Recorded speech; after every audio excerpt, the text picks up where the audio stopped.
Merci de votre fidélité au programme de Renouveau TV. Bienvenue dans votre émission Le Grand Jury. Ce soir, le Grand Jury reçoit Maître Muntaka Tal, président du Sénat de Faso Yiriwaton, acteur principal de l'avènement de cette transition. Encore une fois, merci à vous et bienvenue à toutes et à tous. Un avocat qui comparaît sans avocat. Il n'y a pas lieu de crier au scandale.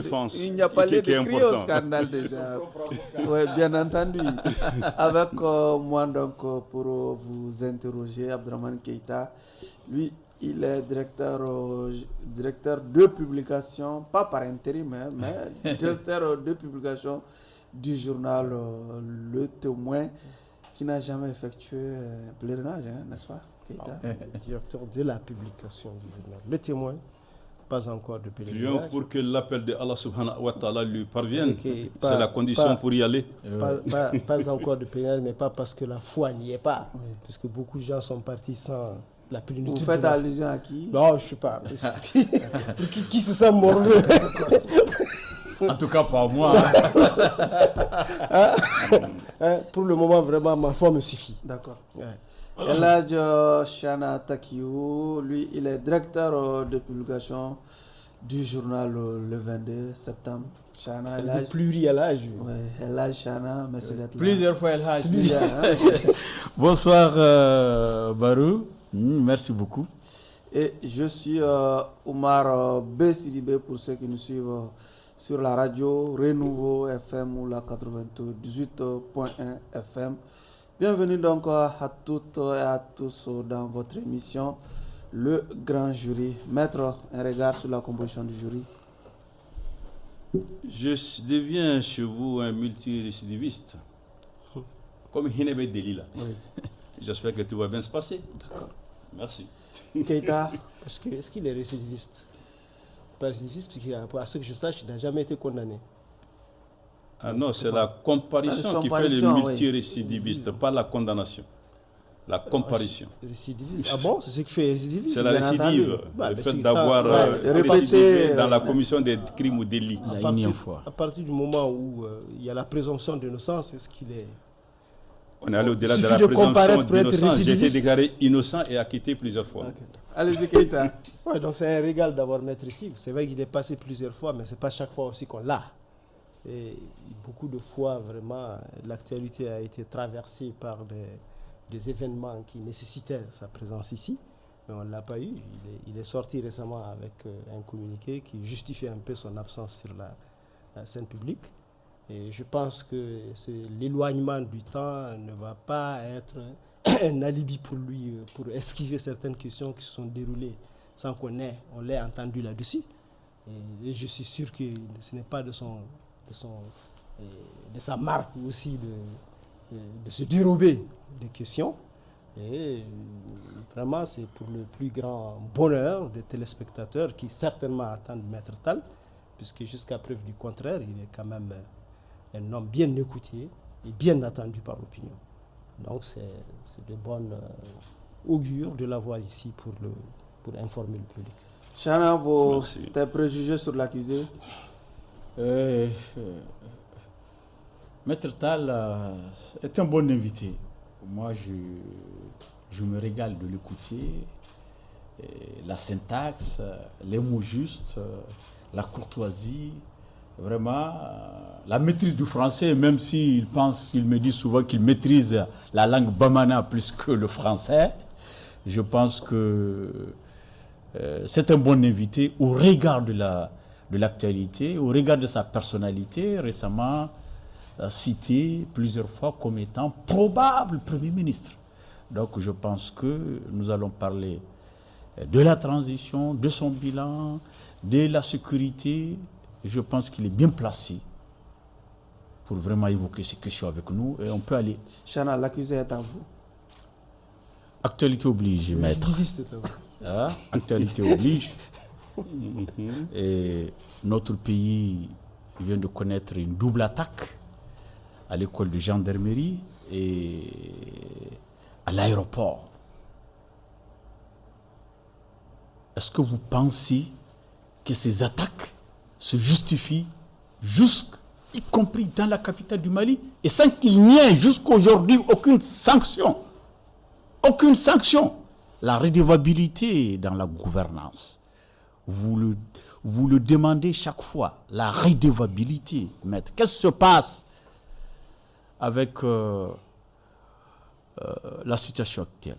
Quelle est votre lecture de la situation actuelle? Pourquoi ce mutisme par rapport au bilan que les Maliens attendent toujours? Expliquez-nous, maître. Je vous remercie. Je pense que la gravité de la situation n'échappe à personne. Je suis sûr qu'en diverses circonstances, chacun a fait preuve de solidarité et de compassion en présentant les condoléances pour les disparus, en priant pour un rétablissement rapide des blessés. Chacun aussi a eu sans doute à émettre des avis sur le pourquoi et le comment, notamment sur le point de savoir s'il y a eu des perméabilités condamnables. Je pense que... Je rappelle que c'est dans votre secteur, hein, vous ne logez pas non loin de l'école de la gendarmerie. Je suis à 300 mètres à vol d'oiseau. Voilà. Donc tout le monde est concerné Oui. par cette insécurité. Mais vous savez, quand on est en guerre, quand on est agressé de façon aussi barbare, je ne pense pas que la première réaction puisse être celle de remettre en cause les capacités défensives ou offensives de nos hommes. Même préventive. Même préventive, je suis d'accord avec vous. Aujourd'hui, pour moi, le temps est à la solidarité, à l'union sacrée derrière nos forces de défense et de sécurité. En donnant le temps aux chefs militaires, mais pas seulement, aux autorités politiques aussi, de se concerter et de tirer toutes les conséquences de ce qui est arrivé. Vous avez parlé de certaines responsabilités individuelles, il faut les situer. Est-ce qu'il y a eu des défaillances sécuritaires? Il faut les cibler et y remédier. Mais pour ma part, je pense aujourd'hui, autant la redevabilité, si elle n'est pas mise en application dans ce domaine comme dans d'autres, on ne pourrait pas combler les lacunes, autant je pense qu'il faut donner un peu de temps au temps pour analyser tout ce qui s'est passé et en tirer toutes les conséquences. Keita, allez-y. Oui, d'accord. Chana a effleuré un peu moins ma préoccupation. C'est qu'en réalité, vous l'avez dit, il y a ce devoir de solidarité, mais il y a aussi un devoir de vérité. Devoir de vérité, puisque je pense que est-ce que la situation que nous vivons, cette nécessité de solidarité, doit exonérer les autorités du devoir de dire aux Maliens dans quelle proportion ils sont endeuillés. Puisque jusqu'à présent, comme l'a dit Chana, on n'a pas de bilan. Les gens condamnent sans savoir ceux qui sont condamnés au fait. On sait qu'il y a eu attaque. On sait que ça devrait être normalement une attaque sanglante, mais personne ne peut vous dire aujourd'hui officiellement dans quelle proportion le pays a été endeuillé. Est-ce que vous pensez que la situation que nous vivons doit exonérer les autorités de dire au peuple, à l'opinion, ce qu'ils doivent lui dire? Parce qu'en réalité, c'est quand même leurs contribuables.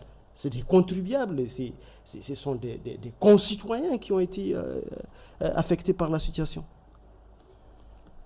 Le grand journaliste Abdraman Keita m'a reproché une fois ici d'être un peu trop nuancé dans mes propos. Vous savez, si ça ne tient qu'à moi, aucune attaque terroriste ne fera l'objet de communication ou de publication d'aucune sorte. Qui cherche ceux qui nous attaquent et qui attaquent ailleurs? L'argent pour les otages, la publicité pour dire voici notre capacité de nuisance. Et voilà ce que nous pouvons faire, nous savons faire. Mais puisque je ne suis pas un homme seul et que ce point de vue n'est pas le point de vue majoritaire dans notre pays, même dans mon parti, où on fait les communiqués, je pense que ce n'est pas... Il ne faut pas donner une vitrine aux terroristes. Donc vous conseillez aux autorités de ne pas donner de bilan? Non, je vais aller au fond de ma pensée. Il faut être clair. Mais, oui, je vais aller au fond de ma pensée. Mais il se trouve que l'opinion dominante au Mali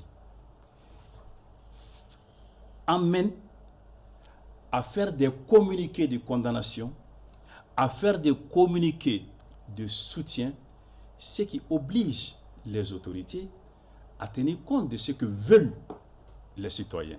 J'ai dit que si ça ne tenait qu'à moi, mais ça ne tient pas qu'à moi, ça tient à l'opinion, à ce que la majorité de nos compatriotes veulent. Vous voulez rejoindre le président Assimi Goïta qui avait dit à un moment donné que donner un bilan, parler tant, c'est aider les terroristes. Je pense que vous êtes en train de rejoindre le président dans cette logique. Sauf que j'ai dit ça avant que le président ne devienne président.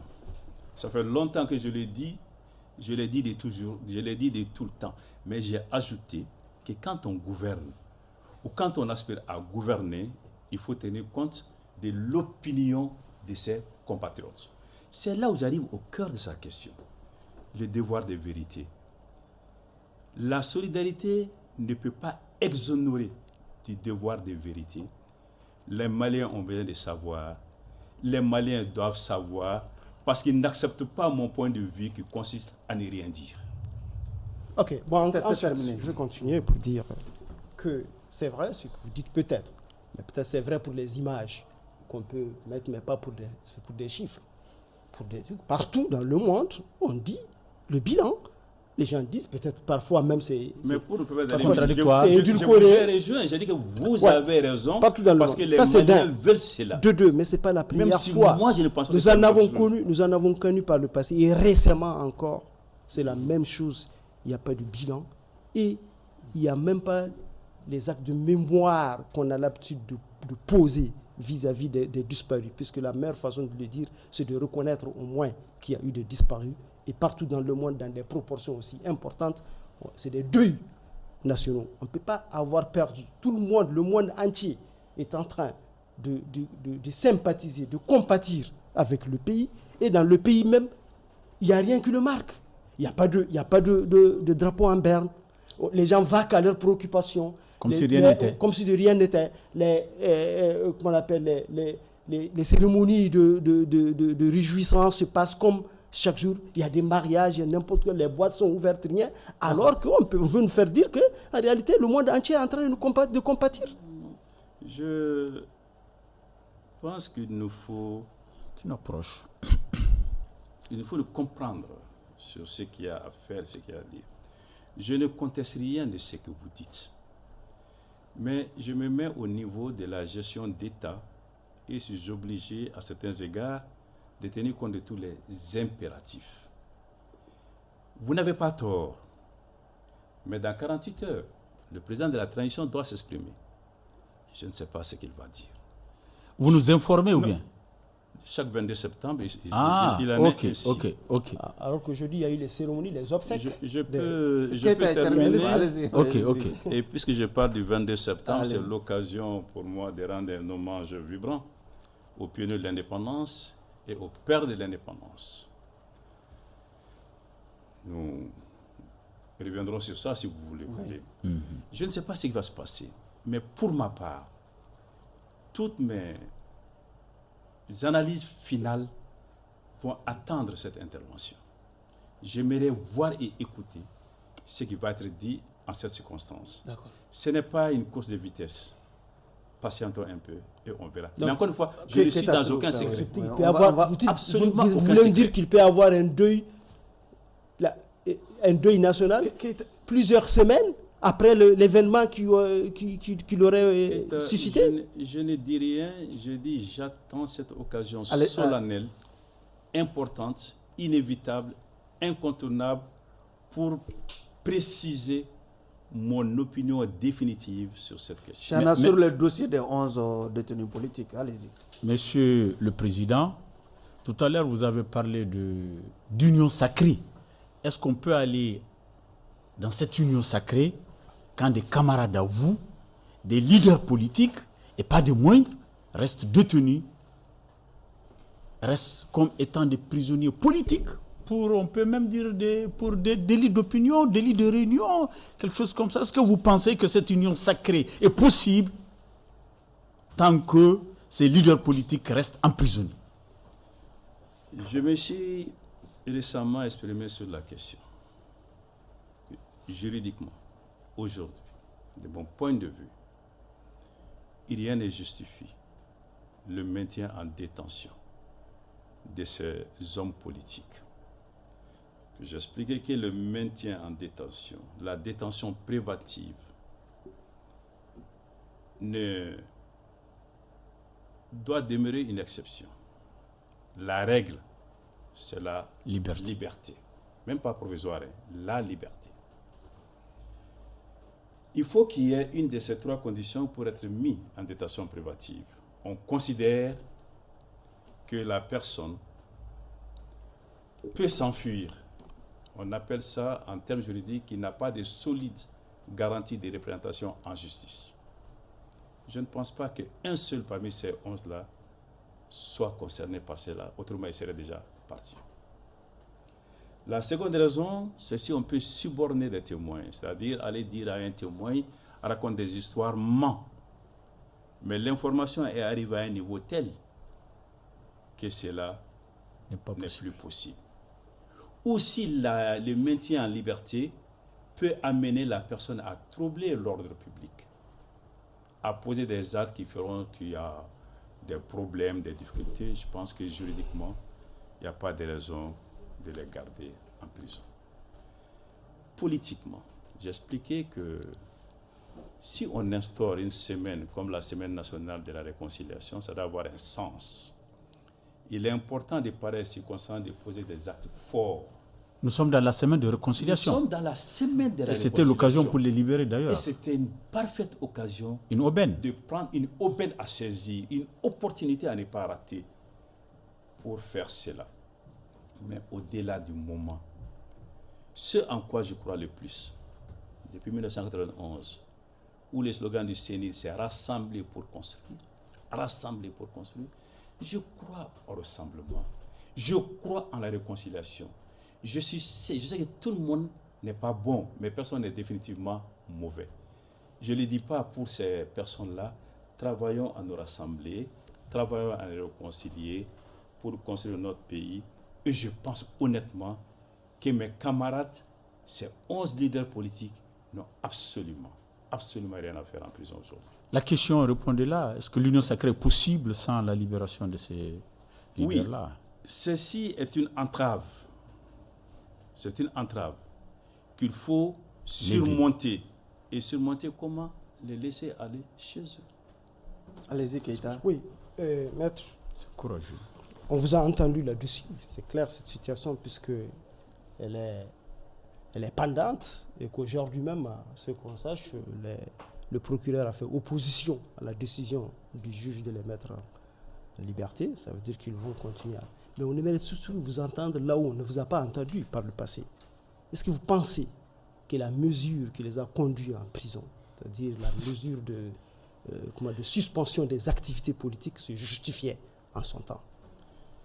Vous savez, j'ai aujourd'hui, je rends grâce à Dieu, une situation assez particulière, même si c'est très difficile. Je peux parler à tout le monde. Et je n'ai pas besoin de tambour et de trompette pour parler ou agir. Cette mesure n'était pas bonne.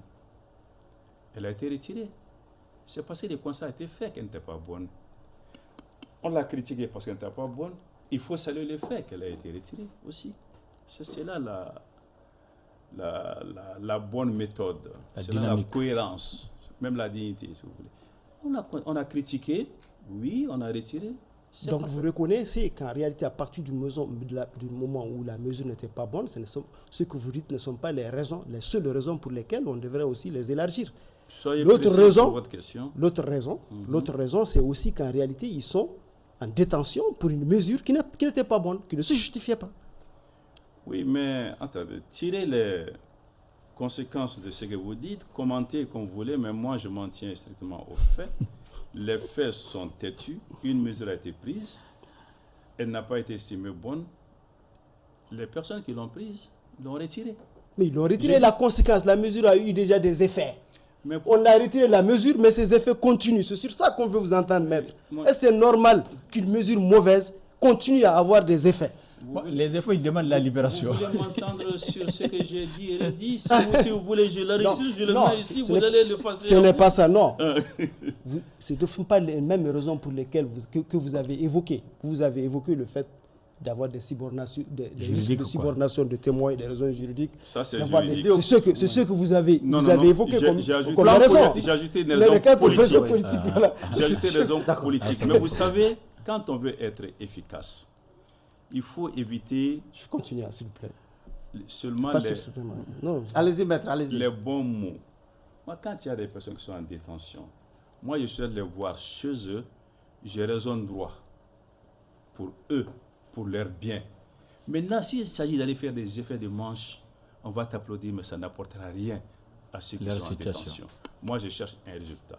Je continue à plaider, à dire au pouvoir public, vous gagnerez tout en les libérant, vous ne perdrez rien en les libérant. Et pourquoi vous ne dénoncez pas? Allez-y. Si c'est mauvais, il faut dénoncer. S'il vous plaît, vous n'avez pas la parole. Allez-y. Okay. Oui, Allez-y. Oui, maître, nous allons revenir encore sur la situation sécuritaire, parce que de plus en plus des voix s'élèvent pour dire que le tout sécuritaire n'est vraiment pas une solution. Et récemment, nous avons entendu le général Yamoussa Kamara dire que l'armée ne peut pas imposer la paix. L'armée peut faire la guerre, mais elle ne peut pas imposer la paix. Pour qu'il ait la paix, il faudrait que les politiques s'engagent. Et s'engagent sincèrement et honnêtement. Est-ce que, à côté de la guerre, il y a une autre alternative possible? Vous savez, une crise, lorsqu'elle est profonde, sécuritaire, politique ou n'importe quelle autre, de mon point de vue, ne peut être résorbée, surtout celle que nous vivons, que si trois dynamiques sont mises ensemble. Les autorités, c'est elles qui décident. Il faudrait qu'elles s'engagent, qu'elles aient la conviction qu'il y a des actes à poser et que ces actes-là soient posés. En matière sécuritaire, les forces de défense et de sécurité. Je salue tout ce qu'elles ont fait, je salue tout ce qu'elles font. On a vu Kidal, on a subi Tizawaten, il y a toujours, tous les jours, des attaques ici et là, elles se déploient partout, donc il y a leur rôle. Puis il y a le rôle des citoyens. Toutes composantes confondues. Et dans cette composante, il y a la classe politique. Il y a les religieux. Il y a les autorités traditionnelles. Il y a les hommes de culture. Il y a les dozos.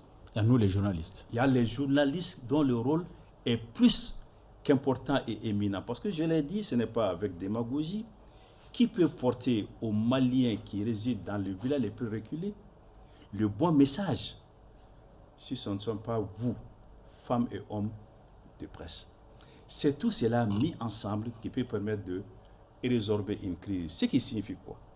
Qu'il faudrait que ceux qui nous attaquent sachent qu'il y a une riposte armée, défensive ou offensive, mais il faut que l'on se remémore, cela c'est important. D'où vient cette crise? Quelles en sont les origines? Les terreaux qui permettent de se développer, pour ma part, je dis, j'en vois trois. Le premier, c'est l'analphabétisme. On s'adresse à des gens qui ne savent pas. Et plus grave, ceux qui viennent leur parler ne savent pas. C'est encore plus grave. On parle de religion, on confond tout. C'est l'ignorance. C'est l'analphabétisme. Deuxième, c'est l'extrême pauvreté. Les gens sont désœuvrés. Ils ne savent pas ce qu'ils font. Ils n'ont pas à manger. Il faudrait que notre jeunesse ait de quoi s'occuper. et de quoi vivre pour ne pas suivre les marchands d'illusion. Ça, c'est le deuxième terreau. Le troisième, c'est le sentiment réel ou fondé de l'injustice. D'où qu'elle vienne. Ces trois facteurs cumulés rendent perméable au discours de ces terroristes. Donc, pour travailler sur ces trois terreaux, ce n'est pas avec les armes qu'on peut le faire. C'est avec d'autres outils, avec d'autres approches et avec d'autres acteurs. Donc, il faut mettre ces trois-là. En clair, il faut une vision. J'ai toujours dit que pour gouverner efficacement, il faut deux choses essentielles. Une volonté politique clairement affirmée et une vision. L'une sans l'autre, on patauge. Chana, le 18 août dernier, Keïta, on bouclait, si vous voulez, les 4 ans de la transition, on est au niveau du bilan de la transition. Allez-y. Effectivement, mais on aurait pu quand même Keïta, on évolue un peu, on gère l'État, après on va revenir. On aurait pu entendre mettre sur autre chose par rapport à ce problème, parce qu'en réalité, il n'y a pas que la terrorisme, il n'a pas les évoluons, il y a aussi la rébellion. Keïta, la rébellion, il a parlé de mettre à parler je pense qu'on ira plus vite si de je semaine. réponds rapidement. Il a parlé de semaine de réconciliation nationale. On est dans le domaine de la réconciliation nationale et nous avons aujourd'hui, comme vous le savez, une commission de rédaction d'une charte de la paix qui est là. On aimerait quand même l'entendre là-dessus. Si vraiment cette commission, depuis le dialogue intermalien jusqu'à présent, est en train de jouer sur les leviers qu'il faut pour parvenir à cette paix, à cette réconciliation. Je n'en suis pas membre. J'attends les conclusions. Mais je vais dire d'ici là, il y a deux choses qui me semblent importantes. Cette commission peut être d'une utilité extrême et répondre un peu à ce que dit l'implication des Maliennes et des Maliens dans la gestion de cette crise, à condition qu'on la laisse travailler en toute indépendance. En toute indépendance. Mais d'ores et déjà, nous avons des Maliens qui sont exclus de la situation. Si vous-même, vous avez parlé des autorités traditionnelles et autres là, nous avons des protagonistes de cette crise qui ne sont pas associés à ce processus. Est-ce que cela est...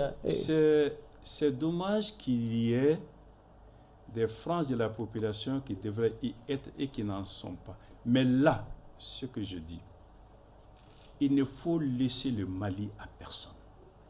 Le Mali, c'est pour nous tous Maliens. Quand on est convié, on vient s'asseoir dans le fauteuil. Quand on n'est pas convié, on cherche un banc, on s'assoit et puis on apporte sa contribution comme un peu. Et quand on est sous le coup des mandats d'arrêt, par exemple, comme certains acteurs que les rebelles de la rébellion qui ne sont pas des signataires de l'accord pour la paix. Vous parlez de jusqu'où peut et doit aller le dialogue. À mon avis, tous ceux qui sont d'abord maliens doivent être associés. Si pour telle ou telle raison, telle ou telle personne ne peut pas venir, il faut voir quelle approche avoir. En clair, un mandat d'arrêt, quand il est lancé, on a deux attitudes. On s'éloigne, on ne vient pas. On vient, on s'explique, les mandats est soit confirmés, soit levés. Mais ce qui est clair, pour moi, je l'ai dit, la reconquête de Kidal, l'intégrité du territoire obtenu avec la reprise de Kidal n'est pas un objectif en soi. Il faut aller au-delà en transformant la reconquête territoriale en intégration nationale, en réconciliation nationale, en cohésion nationale. Ce qui suppose l'impérieuse nécessité de parler. Mais vous savez, ce type de dialogue se prépare. On le fait d'abord au son propre niveau, en position de force, et avec des gens capables de mener ce dialogue. Mais on le fait aussi avec l'environnement international. D'accord. Qui ne nous est pas très favorable. Allez-y, Chana. Parce qu'on nous tombe dessus. Allez-y, Chana. Nous sommes au niveau du bilan de la transition. Allez-y. Oui, maître, en août dernier, nous avons fêté, ou bien, si vous voulez, la transition a eu 4 ans. Est-ce que vous pouvez nous dresser un bilan de cette transition? Est-ce que le gouvernement, dirigé par Choguel Maïga, a été à hauteur de souhait? Je ne vais pas faire comme ce honorable membre du CNT pour donner une note. Je sais que les défis étaient nombreux. Je connais de façon assez précise les difficultés. C'est ce que nous avons conduit d'ailleurs dans la rue pour demander un changement fondamental. Je sais qu'aujourd'hui, il y a une boussole de l'action gouvernementale, le programme d'action gouvernementale tiré des 10 points et 17 mesures du M5 RFP. Je suis tout sauf étranger à ces 10 points et 17 mesures. Est-ce qu'on peut dire aujourd'hui que les objectifs sont atteints? Toujours dit, il est impossible d'atteindre tous les objectifs quand on gouverne. C'est absolument impossible. Est-ce qu'on peut faire mieux? Sans aucun doute. Il y a des domaines aujourd'hui où il y a de sérieuses difficultés. Est-ce qu'il y a des domaines où il y a eu de bons résultats? Je pense également que oui. Mais ma conviction la plus intime, c'est que pour amener tous les Maliens à s'associer à la réussite de la transition, qui pour moi doit s'imposer à nous tous, il faut que la transition réussisse. Si la transition ne réussit pas, ce n'est pas l'échec des autorités de la transition, ce serait un recul de 5 ans ou de 4 années pour le Mali. Alors donc, pour que cette transition réussisse, il faut écouter les Maliens, voir ce qui empêche les uns ou les autres de venir. Et en l'occurrence, vous y arriverez, je ne sais pas si je vous devance, il faut que la durée de la transition fasse l'objet d'un débat et d'un consensus entre les Maliens. Parce que quand on fixe un mandat, la durée d'un mandat, ce n'est jamais ni par caprice ni par obligation. Quelle est l'importance de la durée d'un mandat? Ça amène ceux qui ne sont pas d'accord avec la gouvernance à ne pas emprunter les voies de la violence ou de la déstabilisation et à se dire, ce n'est pas grave, on va régler nos comptes dans les urnes dans tel délai. Ça amène l'accalmie, ça amène la paix sociale. Ce que vous avez refusé avec Ibeka, vous l'avez déstabilisé jusqu'à ce qu'il y ait un coup d'État. Nous n'étions pas dans un débat de durée de mandat avec Ibeka. Nous avons vu qu'il repose en paix. Il y avait des désaccords politiques énormes. Excusez-moi, ça me gênerait aujourd'hui de vouloir faire le procès. Quelqu'un qui est... On avance. On avance. Sauf que vous, je ne sais pas si c'est délibéré, vous semblez refuser de prononcer le nom de Choguel Maïga, par exemple, ce soir. Mais si vous me posez... La question a été bien posée. Laquelle? Choguel Maïga? J'ai dit si Choguel, le gouvernement Choguel a été à hauteur de souhait, vous n'avez pas répondu à la question, vous dites que vous ne donnez pas de notes, mais vous pouvez donner quand même un pourcentage, à 15%, 30, 40 d'objectifs, parce que vous connaissez bien les objectifs. Vous devez être à mesure de nous dire les objectifs qui sont atteints et ceux qui ne le sont pas. Sauf qu'ils ne semblent plus militer au sein du même M5. Et qu'importe.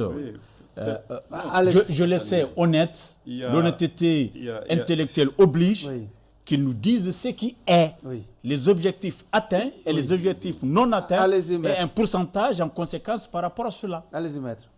Alors, 3 points. Je n'ai aucune gêne à parler de Choguel Maïga. Choguel Maïga, quand il se regarde dans une glace, il se rappelle toujours comment il est arrivé là où il est et quelle a été ma part dans cela. Ce n'est un secret pour personne. Lui-même, il le reconnaît quand tu parles avec des gens. Nous avons un compagnonnage de 30 ans. Compagnonnage politique de 30 ans. Ça, vraiment, il y a eu une très grande complicité entre vous. Une très grande complicité entre nous. Et j'en suis témoin. Voilà. Donc, il y a des choses qu'il ne faut pas renier l'histoire. Jamais. Ou insulter le passé. Ni insulter l'avenir et même et renier le passé. Donc, oui. il y a des choses, je n'ai aucun problème. C'est vrai qu'aujourd'hui, nous ne sommes pas ensemble. Pour moi, ce débat est clos. Nous l'avons destitué, point barre, démocratiquement. Mais pourtant, chaque fois, il parle au nom du M5 RFP. Nous ne pouvons pas l'empêcher de faire cela. ni d'ailleurs d'avoir quelquefois des propos outrageants contre ceux avec qui il a cheminé et ceux grâce à qui il est là où il est. Donc franchement, je ne vais pas rentrer dans ce débat parce que là, j'arrive au second point, n'insulte pas l'avenir. Sauf que votre nom a été maintes fois cité comme un potentiel remplaçant Choguel Maïga, ça a été cité, ça a été dit par... Remplaçant où? Au M5 ou... Non, à la primature. D'accord. Mon nom a été cité, j'ai entendu mon nom plus d'une fois et j'ai dit plus d'une fois qu'il y a des choses sur lesquelles je ne discute pas, je ne me prononce pas et qu'on verra ce qu'on verra le moment venu. Ça, je l'ai dit, je le répète. Maintenant, pour arriver à l'appréciation de l'action gouvernementale, il faut savoir rester mesuré. Je dis qu'il y a des acquis, mais il y a encore des choses à faire. Je vais être plus précis. Il y a encore beaucoup de choses à faire pour améliorer la gouvernance actuelle. Allez-y. Monsieur, est-ce que, maître, vous n'êtes pas un peu dans le déni quand vous parlez de cette... Parce que nous connaissons quand même aujourd'hui une situation qu'on ne connaissait pas avant. Aujourd'hui, nous vivons une situation où le pays est criblé de dettes, avec des levées de fonds à l'extérieur, à l'exponentielle. Nous vivons une situation énergétique catastrophique qui a des impacts. Non, la dette extérieure, ce n'est pas intérieure, ça. Allez-y. Il y a intérieur aussi. Non, il y a la dette intérieure aussi.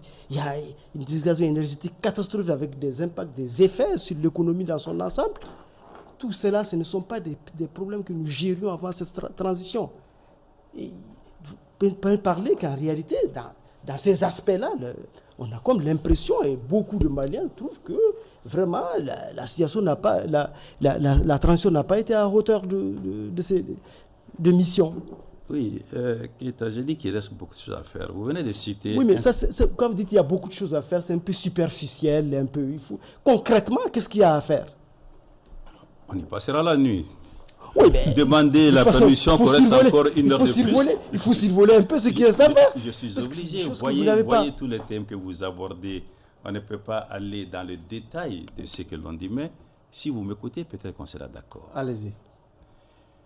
Gouverner, c'est gérer les difficultés. Absolument. Elles sont là, elles sont réelles. Vous avez parlé de la dette. Nous avons des problèmes sérieux, énormes de financement de notre économie aujourd'hui. Vous voyez toutes les restrictions qu'il y a. Mais qui sont venues par la transition. C'est ça le problème. Ce n'est pas des problèmes qu'on avait avant, puisqu'on ne peut pas vraiment attribuer aux problèmes qu'on a. Il faut qu'on s'accorde sur une chose. Si c'est vous qui devez parler, vous ne m'inviterez pas. Oui, donc si, je parle, mais il ne faut pas aussi qu'on abuse un peu l'opinion par certains passages qui puissent occulter les réels problèmes qui vous est. Mais mon cher Keita, vous ne m'avez juste pas écouté. Allez-y, je vous écoute. Beaucoup. Et on peut avoir... Je vous écoute et je voudrais entendre que la situation que vous avez décrite, que la transition a sa responsabilité là-dedans. Vous n'entendrez pas ce que vous voulez que je dise. Vous entendrez mes points de vue et mes convictions. Ouais. Je ne peux pas parler sous la dictée. J'ai dépassé cet âge. Alors, vous avez soulevé un certain nombre de difficultés. Dans les problèmes de financement, c'est ce qui fait qu'on recourt à la dette. C'est compliqué. C'est compliqué parce que quand on regarde même les conditions dans lesquelles nous réussissons nos levées de fonds, la contribution des banques maliennes par rapport à ce que nous réussissons, ça veut dire qu'il y a des problèmes réels. La dette intérieure, il y a des problèmes réels. Les restrictions budgétaires énormes au niveau des ministères, quasi-absence d'investissement, ce sont des problèmes. Alors, vous avez parlé de l'énergie. Faut-il en parler? Ce serait un miracle si on termine avant que ça ne coupe, à moins que vous ne soyez sur un groupe électrogène. J'ajoute, vous ne l'avez pas dit, le coût de la vie et beaucoup d'autres choses. Alors, s'il y a tous ces problèmes-là aujourd'hui, moi, je ne me mets pas dans la seule posture de dénoncer et de critiquer. Je dis, nous devons travailler à la réussite de la transition. Ça signifie quoi? Prendre tous ces problèmes un par un, ne pas les occulter, les mettre sur la table et voir quelles solutions on peut y apporter. Mais ce qui est certain, il y aura des solutions durables que lorsque demain, on réussira à mobiliser les Maliennes et les Maliens. Parce que notre ressource la plus importante, c'est la ressource humaine. Ce n'est pas la ressource financière. Je sais qu'il y a des projets pour cela, mais pour dire la vérité, je ne vois pas concrètement ce que ça donne en ce moment.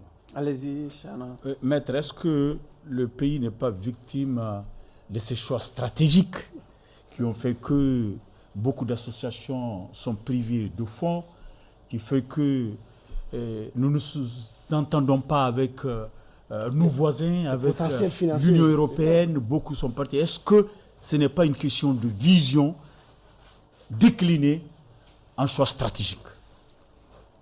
Alors, les choix stratégiques, comme leur nom indique, sont d'abord des choix. Quelquefois des choix obligés, mais il faut que ce soit en tous les cas des choix assumés. Nous avons fait le choix de la souveraineté. Nous avons fait le choix que l'on nous respecte. Permettez-moi là aussi de saluer l'an 1 de la Confédération de l'AES. Et je vous ai dit ce que je pense de cette question. Le débat sur ces choix est clos pour moi. Je m'investis. J'invite les Maliens à s'investir pour que ces choix soient des succès pour nous. Parce que si on échoue dans ce qui apparaît comme stratégie... C'est vrai que vous avez dit sur ce plateau que vous n'étiez pas d'accord avec ça, mais une fois, parce que la transition a pris la décision, vous vous engagez pour cela. Pour la réussite. Parce que quand un choix stratégique échoue, c'est les pays qui reculent. C'est les pays qui reculent. Mon choix à moi n'a pas une importance particulière par rapport aux orientations stratégiques du pays. Je m'insère dans cette dynamique et je fais tout pour que ça marche. Est-ce que vous pensez qu'ils sont sur la bonne voie? Ces choix stratégiques. M'impliquer signifie que si c'est la bonne voie, je pousse, que si c'est la mauvaise voie, j'essaie de mettre le train sur les rails. J'aimerais que vous me clarifiez une de vos idées. Lui, je suis à disposition. Ici, récemment, dans votre communiqué le plus récent, les démocrates doivent continuer à dénoncer, à extirper des rangs ceux qui, arrivés aux affaires, ont piétiné tous les principes et valeurs démocratiques et galvaudé la notion même de démocratie. De qui est-ce que vous parlez? Vous avez bien lu? J'ai dit certains, je n'ai pas dit ceux. Mais de qui est-ce que vous parlez? Mais c'est qui est écrit, c'est ceux. Vous savez.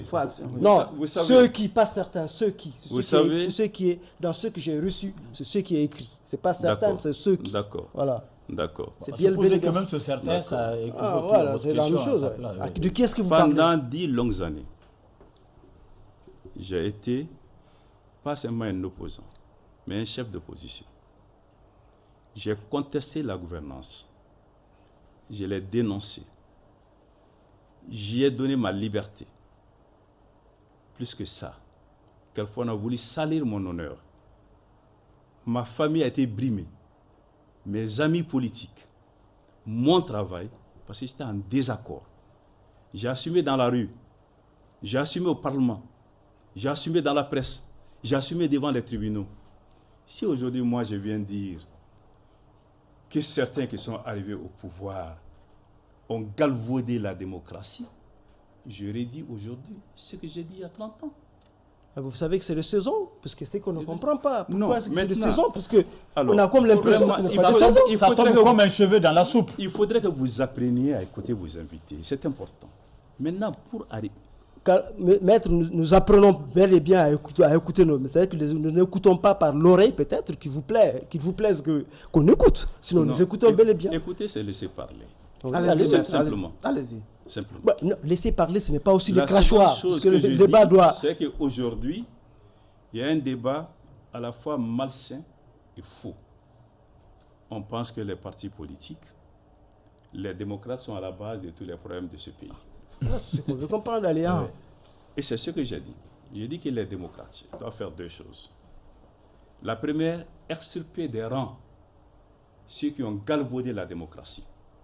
Ceux qui se sont emparés du manteau de la démocratie pour faire le contraire de ce que la démocratie requiert. de ce qu'elle exige. Oui, bon, nous sommes 4 ans. Depuis 4 ans, vous voulez vous imposer un démocrate.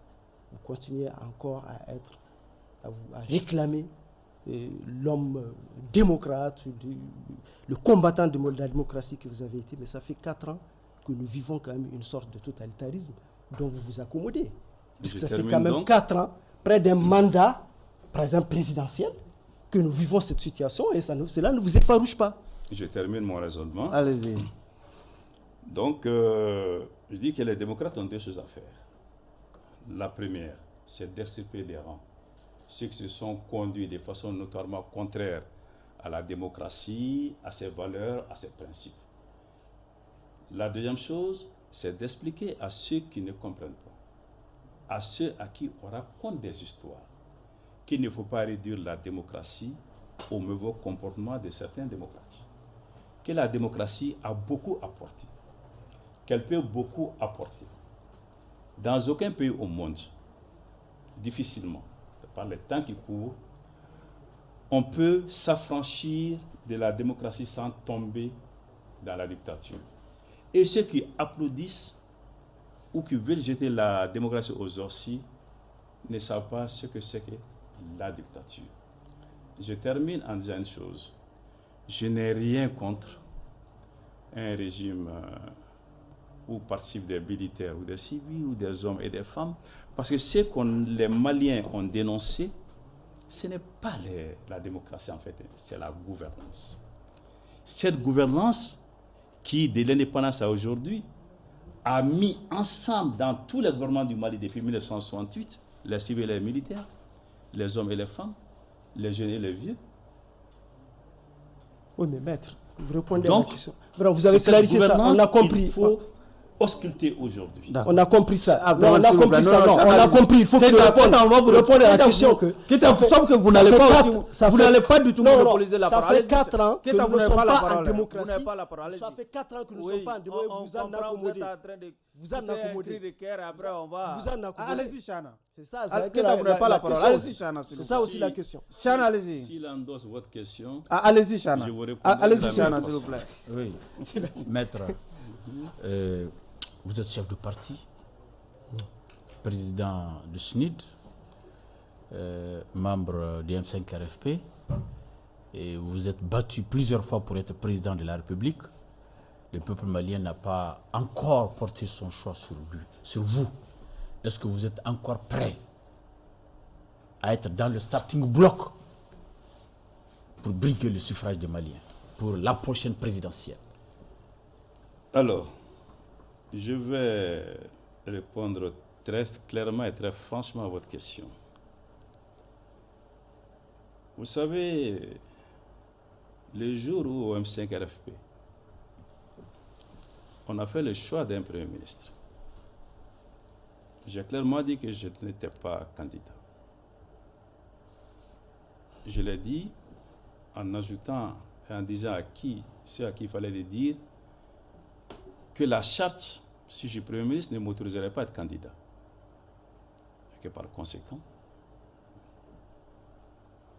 Mais j'ai ajouté aussitôt potentiel candidat. Une candidature, je l'ai dit ici une fois, ce n'est pas au pied du lit qu'on se réveille un matin pour dire qu'on est candidat ou qu'on n'est pas candidat. Une candidature ne doit pas être improvisée, elle est préparée, mais elle est surtout portée. Si demain, le Sénat de Faso Riwaton estime que pour telle ou telle raison, Muntagata ne doit pas être candidat, je ne le serai pas. Si elle estime que Muntagata doit être candidat contre Vans et Maré, je le serai. Mais je ne suis pas au Sénat de Faso Riwaton aujourd'hui, je suis aussi au M5 RFP. Donc cette question de candidature me dépasse. Je ne suis pas un candidat obligé, je ne suis pas un candidat éliminé.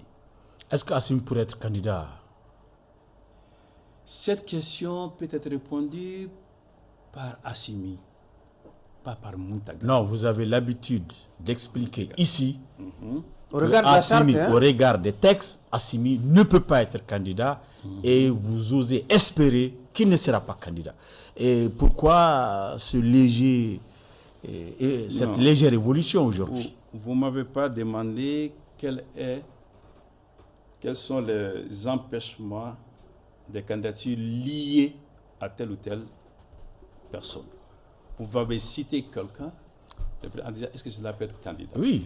J'arrive. Et vous vous rappelez que plus d'une fois, si c'est dû à son statut. Je n'entre pas dans les débats qui concernent les personnes. Si maintenant vous voulez parler de la charte, ces dispositions, vous venez de les rappeler. Elles sont claires. C'est un texte. On verra quel usage sera fait de ces textes. Mais pour ce qui me concerne, je travaille, si je dois candidat sur une candidature, non pas sur l'invalidation ou le refus d'autres candidatures. Là, il y a des structures dédiées à cela.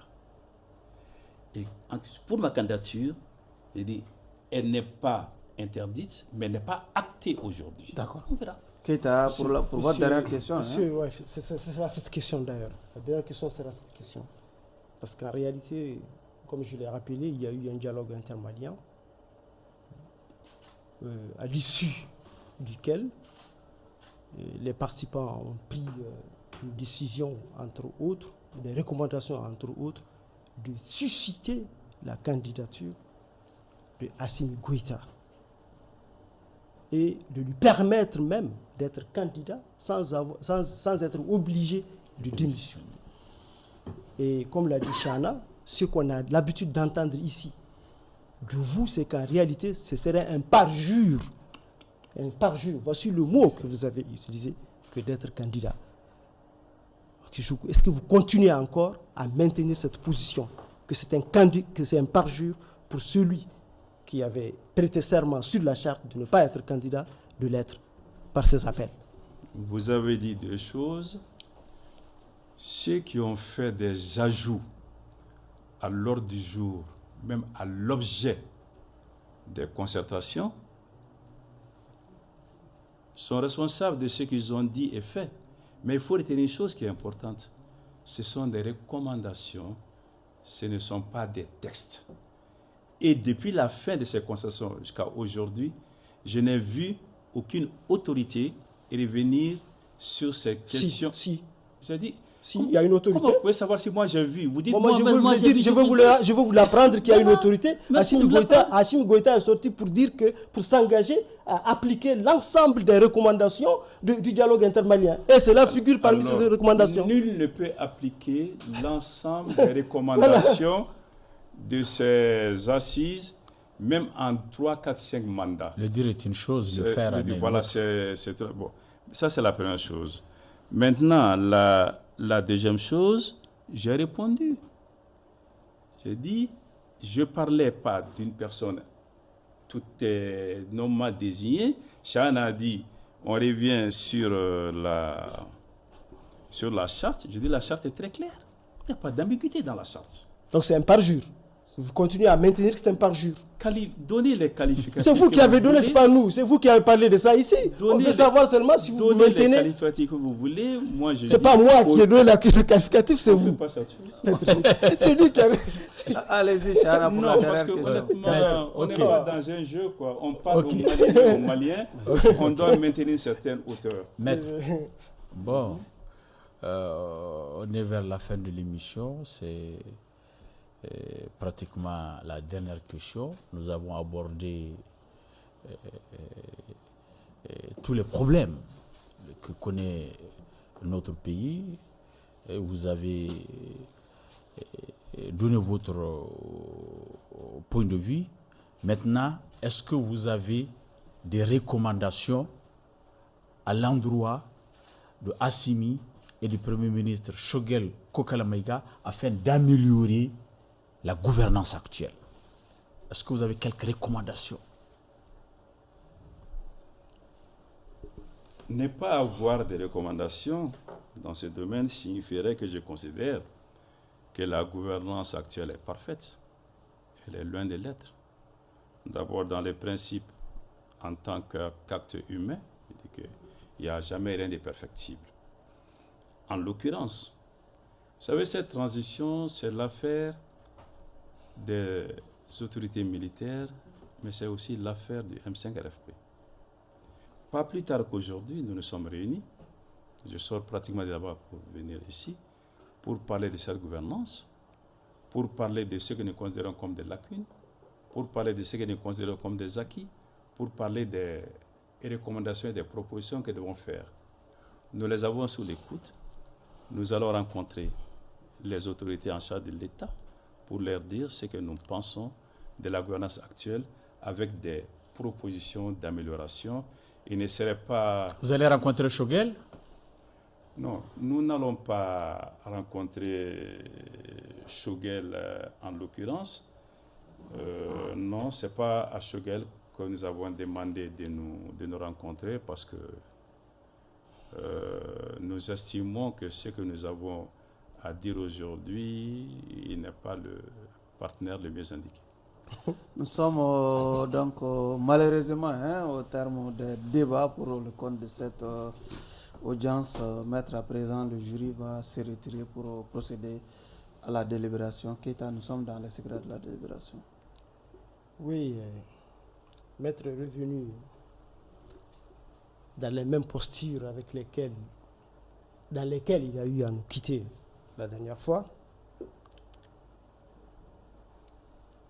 Et j'ai été au départ très conforté de l'entente de retrouver le démocrate et l'homme de droit qu'il a toujours été et qu'il a toujours incarné, en le voyant défendre la liberté, donner la prééminence à la liberté sur la détention. Très content de recevoir ça, puisqu'à un certain moment, on pensait que Maître était en rupture avec ses convictions et les marques qui l'ont toujours caractérisé par le passé. Mais dans l'ensemble du débat, j'ai retrouvé la même personne que j'avais quittée la dernière fois. C'est l'effort d'équilibrisme, d'être l'équilibriste que j'ai rencontré. Vous voyez, l'équilibrisme qui consiste à voiler un peu, à parler de façon un peu évasive des vraies questions, là où il y a un malaise. Vous voyez, cela devrait être vraiment un peu, Monsieur le Président, motivé par sa loyauté vis-à-vis de cette transition, puisqu'il en est quand même acteur, mais une loyauté qui parfois vraiment verse dans la complaisance. Même si je trouve que quelquefois, il y a eu beaucoup de courage, il s'est assumé sur beaucoup d'autres questions. Et j'ai bien aimé aussi, Monsieur le Président, que Maître vraiment s'assume en reconnaissant que la paix ne se construit pas de cette façon qu'on est en train de la construire et qu'il fallait associer tout le monde. Il prend de la hauteur par rapport à ça, mais il reste toujours le même Maître. C'est-à-dire dans les subtilités, les habilités à dévier, à esquiver certaines questions gênantes. Et je ne pense pas que cela vraiment puisse être retenu avec la rigueur pour le juger négativement aujourd'hui. Je m'en arrête là et suivez mon regard. Keita et Chara. Merci, Monsieur le Président. Permettez-moi d'abord, Monsieur le Président, en tant que doyen de juge, au nom de l'émission Le Grand Jury, de condamner la double attaque dont a été victime notre pays et de manifester notre soutien, notre solidarité à notre armée nationale. Hommage à notre armée qui est au front, qui se bat pour notre protection, pour notre sécurité. Ensemble, nous devons encore et plus soutenir notre armée. Maître Mountaga Tall l'avait dit, il faudrait une union sacrée autour du pays, bien sûr autour de l'armée. Mais cette union sacrée, Maître Tall l'a dit aussi, passe par le grand rassemblement. Rassembler pour construire le slogan du SNID. Maître a été extrêmement courageux en tant que probable Premier ministre, en tant que soutien inconditionnel de la transition, qui, même s'il n'est pas d'accord avec une décision de cette transition, dès qu'elle est prise, Maître s'engage et en fait une décision personnelle. C'est un véritable soutien. Un véritable soutien. Maître nous a montré qu'il défend les principes. Maître nous a montré qu'il a des valeurs. Et non, ceux qui soutiennent la transition parce qu'ils soutiennent la transition, ils ne veulent pas que les leaders politiques soient arrêtés. Maître sur les principes, il est sur les valeurs démocratiques, valeurs de liberté, valeurs de tolérance. Maître a été opposant, il a fait la prison. Et c'est à travers un dialogue politique qu'il a été libéré. C'est ce dialogue politique qui a permis à Maître de continuer sa vie politique. Donc ceux qui sont en prison doivent être libérés pour le grand rassemblement. D'accord. Maître l'a dit, ne m'interromps pas, monsieur le président, je n'ai pas terminé. Je suis en train suis de prendre mon élan et je suis en train de me couper. Il va falloir casser cet élan pour qu'on mette fin à cette émission. Dommage. Parce qu'on doit rendre l'antenne aussi. Dommage de casser cet élan. Oui. Je rends l'antenne et je te demande une libération pure et simple parce que le pays a besoin de Maître Tall, la démocratie a besoin de Maître Tall, la liberté a besoin de Maître Tall. Il faut des hommes comme ça pour défendre les principes et les valeurs. Quelle que soit ta position, que tu sois au pouvoir ou dans l'opposition, il faut avoir ces principes et il faut savoir les défendre à tout moment. Le pays a besoin de Maître Tall. J'ai la faiblesse de m'aligner derrière, en tout cas, cette recommandation de Chana Takiou. Et également, on a pu noter dans le réquisitoire prononcé par Keïta, effectivement, qui n'était pas contre un acquittement des de réserves, Maître je suis pas contre. Moutaga Tall, malgré les réserves qu'il a pu faire au bénéfice donc, de ces deux réquisitoires. Maître, il me plaît de vous libérer purement et simplement des liens de l'accusation. Par conséquent, vous êtes acquitté. Un dernier mot. Merci, monsieur le président de l'acquittement. Je dois dire humblement, mais je dois dire ma fierté et l'honneur qui est le mien d'entendre un juré dire qu'il retrouve Maître Tall avec les mêmes postures, ce que moi j'ai traduit par cohérence et constance. La constance, oui. Qu'il le trouve cherchant l'équilibre. C'est mon rôle aujourd'hui. Loyauté dans le soutien, je le revendique.